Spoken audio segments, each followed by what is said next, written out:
Ndugu yangu, asubuhi ya leo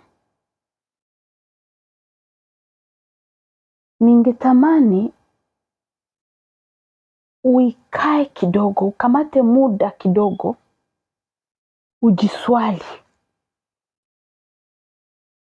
ujiswali katika maisha yako. Sauti unazozisikia katika masikio yako ya roho ya ndani ni sauti za nani? Wala ni sauti ya nani katika ulimwengu wa roho? Wakati unakuwa ukitembea mwenyewe, mara unakuwa unajisemesha, unasema mwenyewe na unajijibu, wala unajibu. Je, unakuwa na uhakika sasa uko unasema wewe peke? Ni wewe peke ndio unasemaka na weye, wala kuko ingine sauti nasemaka na wewe ndani kisha unaijibia? Mara mtu anakamata muda ya kujiswali, sababu nilikia gundua mtu anawazaka mara Mungu amenituma kufanya kitu fulani. Nimeona katika ndoto kitu fulani, nilisikia sauti fulani, na kuna wamoja wanasema ni Mungu. Ni Mungu ndio aliniambia nifanye hivi. Mungu ndio aliniambia niende pale. Mungu ndio aliniongoza pale. Roho wa Mungu. Nitafuta kukwambia, kuko wakati Roho wa Mungu anasemaka, atakwambia kabisa na upole na utulivu. Sauti hii moja, hazikwake za mingi. Na kuna wakati ambapo roho sio moja, sauti zidanganyazo, sauti za mingi, sauti ya roho, les esprits séducteurs, roho zidanganyazo.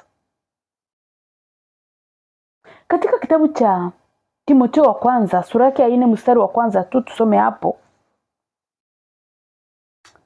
Maandiko yanasema hivi: basi Roho anasema waziwazi ya kwamba katika nyakati za mwisho watu wengi watajitenga na imani, wakisikiliza roho za kudanganya na mafundisho ya mashetani. Ndugu zangu, neno la Mungu ni kweli na amina. Mimi niliishi siku za kutosha, zaidi ya mwaka, hizi roho zidanganyazo zikinitesa, zikinisumbua. Nilisumbuka na watu walikuwa wakiona. Wakati Bwana anakuita katika mission, katika kazi yake, wakati unaweza kusikia sauti ya Kristo, ya Roho wa Mungu, ujue ya kuwa masikio yako ya kiroho nayo inafunguka. Masikio ya ulimwengu wa roho inafunguka. Yaani masikio ya ulimwengu wa roho ikifunguka, yaani utasikia sauti ya Mungu, utasikia sauti ya shetani. Sasa kama kwa bahati mbaya niseme,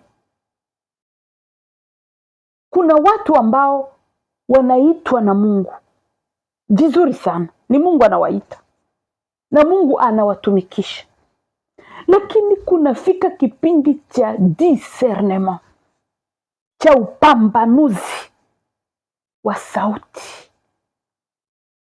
Pale wanakuwa mconfusion, wanaingia mconfusion na wanaanza kuchanga mambo. Yaani Mungu atamuita, Mungu atamtumikisha, Mungu atampa mission, Mungu atamwambia na ni kweli ni mtumishi wa Mungu. Lakini shetani naye atakuja na vyake. Mungu analeta authenticite, shetani analeta contrefaçon. Ndio mnaonaka watu wa mingi wamoja wanakuwa nasema mbona mtumishi fulani alishachanganyikiwa, ule mama mbona anachanganyikiwa, mbona ule mama anaanza fanya ma mistake, anaanza sema n'importe quoi. Mumuombee. Mnapoona mtumishi wa Mungu anaanza fanya mabetizi, mumuombee. Juu iko mvita.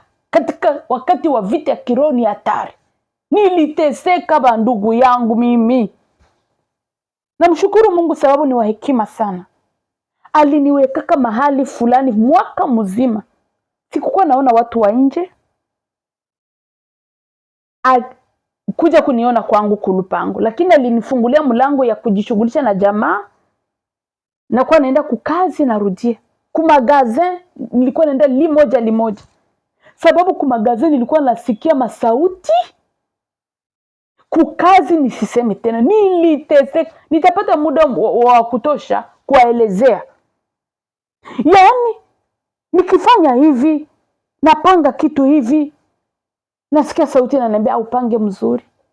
Wewe umeokoka, unapaswa makina nikosesha amani.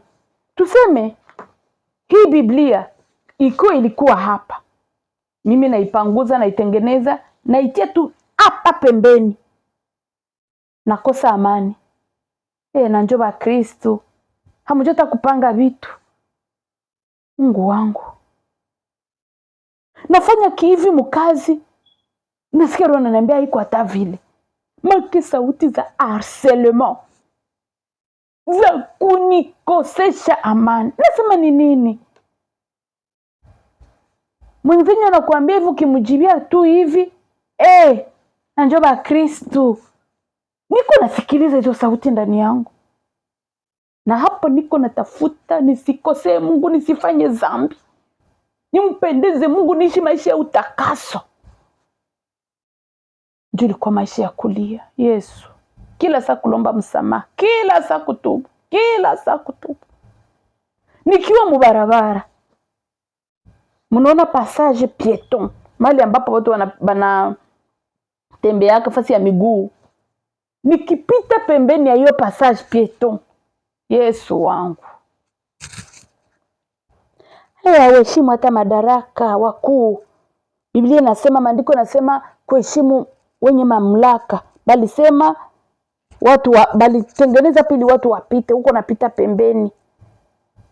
Yaani Mungu wangu. Na mimi nikakuwa naona zile masauti ni masauti tu ya mzuri. Unakamata asema upagale kameme parfum. Ujipagale. Wanasema parfum ni nini tena mukiswahili? Malashi kama nini? Mkristo haize kapagala hivyo. Na mengi. Unakamata ukunywe koka, ukunywe vinywaji vya nani? Vinywaji ya pétillant tu, vinywaji ya machupa tu hivyo. Kama koka, fanta. Mkristo. Kuna kunywa vitu ya hivi, kunywa tu maji. Sauti kwa naniambia mwana. Nawaza malaika siku moja alikuwa mkali, alinitombokea. Akaniambia, ufalme wa Mungu sio kula na kunywa, lakini ni haki, amani, yaani nikakia gundua nimeonewa. Sababu siyajui maandiko. Simetrize maandiko, ningali bebe spirituel mchanga. Maandiko inasema murizi akiwa angali bado mdogo, akiwa bado bebe mtoto, hashindiwi na mtumwa mwenyeko mkubwa. Siku moja niko natengeneza kukanisa, kulikuwa makuchafu ya mingi na mara hata kulikuwa maegui vinaweza vikatobola mtu. Nilikuwa naanza nikatengeneza. Naomba siku moja watu wafunguliwe. Mungu asaidie sasa watu waanze kusikiliza maaudio. Waanze kunisikiliza, sababu Mungu anatafuta kuwaambia mambo mengi ambayo nilikuwa siyasemi, yalikuwa yamefungwa. Niko natengeneza mabuchafu ya kila aina. Roho ikaniambia, lakini siende ukamate masauti, ukinge mikono, sababu kunaweza kuwa mashindano zinaweza kuleta tetanose, mabugonjwa fulani. Nikasikia ingine sauti, tumika hivyo, si Mungu atakusaidia, atakulinda. Hata ruhusu mguu wako usogezwe kama vile shetani alimwambiaka Bwana Yesu, imeandikwa ukianguka ataagiza malaika wake wa kukamati. Nikaanza ona maandiko live, gisi maandiko.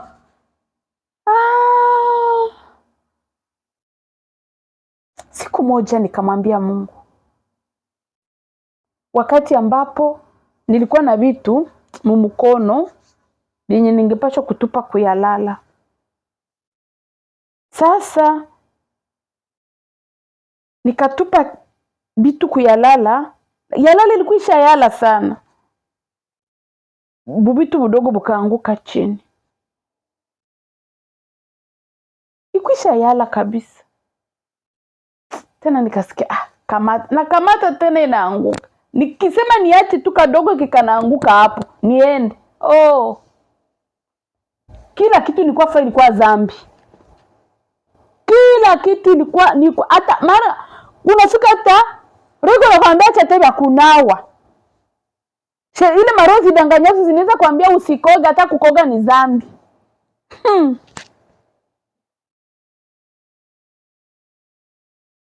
Niliteseka. Mungu aliona niliteseka. Ameona niliyopitia Yesu. Amesikia kilio changu Yesu. Ameifanya aibu ya jana kuwa heshima. Maisha yangu ni fumbo kwa wote, ila Yesu ameyajua yote ya moyo wangu. Wacha niseme huyu Yesu. Ninajua maimaje zangu haziko clear. Imaje zangu hazivuti yake. Najua, lakini siku zinakuja. Hii ngali tu kuwaonjesha. Amenijengea mazingira ya amani Yesu. Amenijengea mazingira ya furaha. Amekuwa nguvu yangu na wokovu wangu, rafiki wa kweli, Yesu. Watu waliona gisi niligonda, ndio nilikuwa maombi na mafungo. Lakini vita kama sura imekunjama hivi, ilianza kunjama na ningali bado sijazeeka, hata kama mimi naanza sasa kuzeeka. Nilikuwa vita ya kiroho, kumbe inakuwa kinajimanifeste kimwili. Nikamwambia Baba, na nilikuwa naomba, niko mafungo na maombi.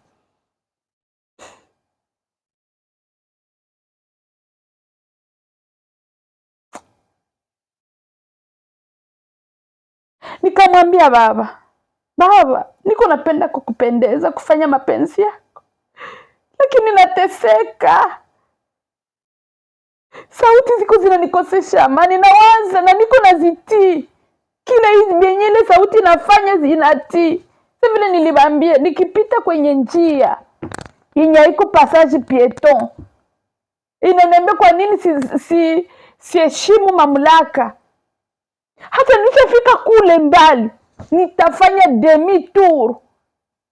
nitarudia mpaka tena nipite pale, kisha tena nipite pale ndio niende. Nikaona nateseka. Kama mbia baba, mbona niko nasikia masauti? Niko nawaza ni zako, lakini nikichunguza sana naona huku nasema kama nilimoja mara pili, unasema pole pole, mara sitasikia hata mzuri sauti yako babangu. Ni nini? Na niko mipeke. Mungu aliruhusu nifunze mwenyewe. Funzo aseme niko na baba wa kiroho, mama wa kiroho, hapana. Mungu alinikamata mwenyewe, nikakuwa patrimoine yake mwenyewe.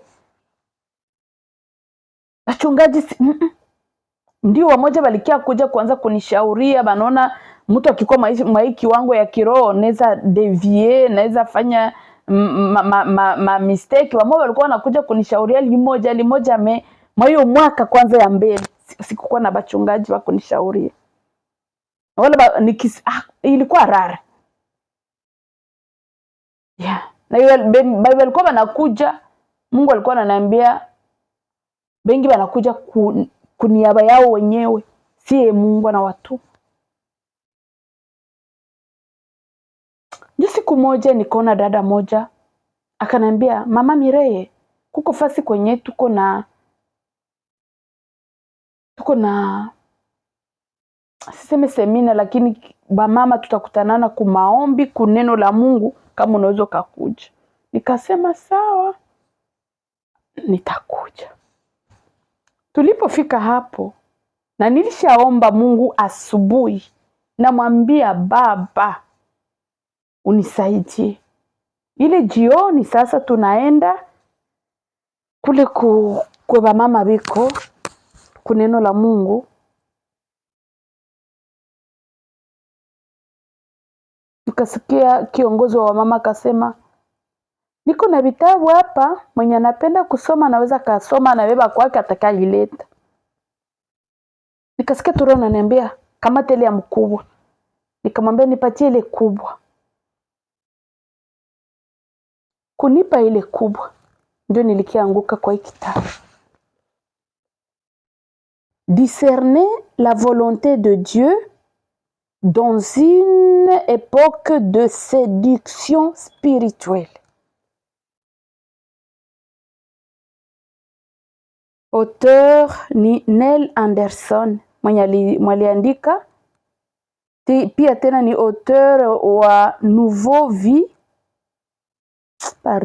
Nouvelle Vie, Nouvelle Identité. Yani maisha mapya na identité mpya. Na voilà, na utu upya tu, niseme hivyo. Samani kwa traduction. Yani discerner, pambanua mapenzi ya Mungu katika wakati wa séduction, maana kuvutia, ya mavutio ya kiroho.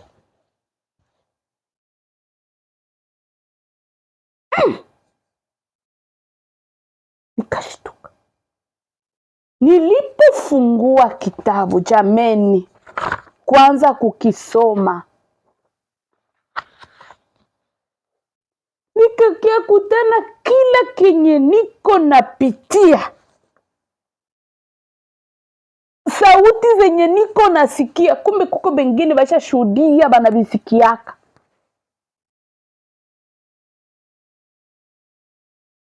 Nikasema Mungu yuko.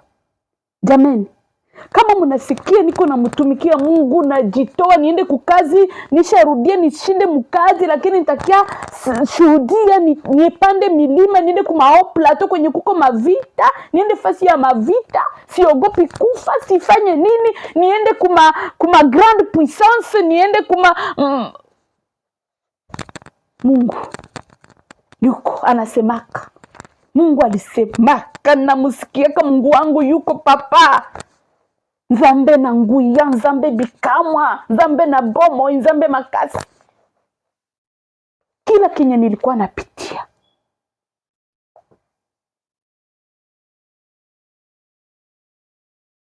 nikashanga, nikamshukuru Mungu. Nilikisoma kitabu, Na kulikuwa ingine kitabu ndogo wanasema connaissez-vous Dieu? Dieu unamjua Mungu? Mungu alikanikulisha. Mungu akaanza nilisha. Akaanza niongoza, uende fasi fulani, soma kitabu fulani. Alikuwa ananiongoza tu, naenda mlibreri evangelique, naona kitabu nasoma na kamata. Nilisoma vitabu jameni. Nilikuwa na kabati. Haiko kila kitabu.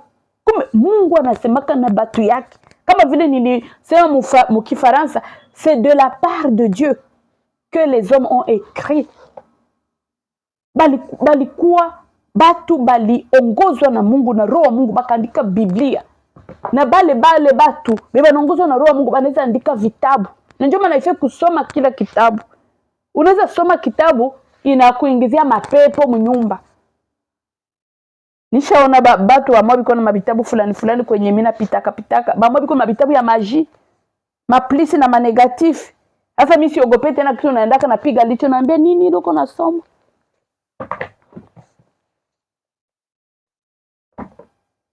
Nikafunulio ningali nitabambia kidogo. Nikapata ingine kitabu yenye linisaidia, ni kitabu ya Tony Teni. Anaandika La Maison de Dieu. Si vous la construisez, il y viendra y habiter. Nyumba ya Mungu ukijenga atakuja kaa ndani yake. Ndio yeye anasema juu ya uamsho. Alikuwa ananiambia juu ya uamsho. Yaani kitabu inasema gisi mapepo inakuwa inatesa batu. Na mambo ambayo inatumikisha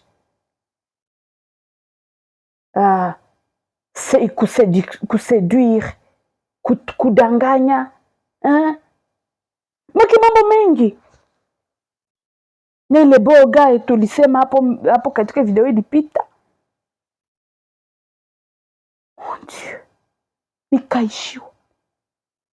Basi jameni, nimewaacha nimeenda kwenye kazi za maisha, na Mungu akisaidia mniombe Mungu jioni nibaelezee zaidi ili tujue jinsi ya kutembea na Mungu. Yesu, tukuza jina lako. Tukuza jina lako Mungu. Tukuza jina lako, mataifa wakujue, wakuone, wakupende, wakutii na kukuishi. Saidia kila mmoja atakayesikia ujumbe huu Baba. Hajui ni sauti gani anayoisikiliza inayomuongoza. Kama ni sauti ya kupinga, sauti yako ya kutia flu, ili sauti yako isisikilike. Fungua masikio yetu tupate kukusikiliza wewe Bwana. Katika jina la Yesu Bwana.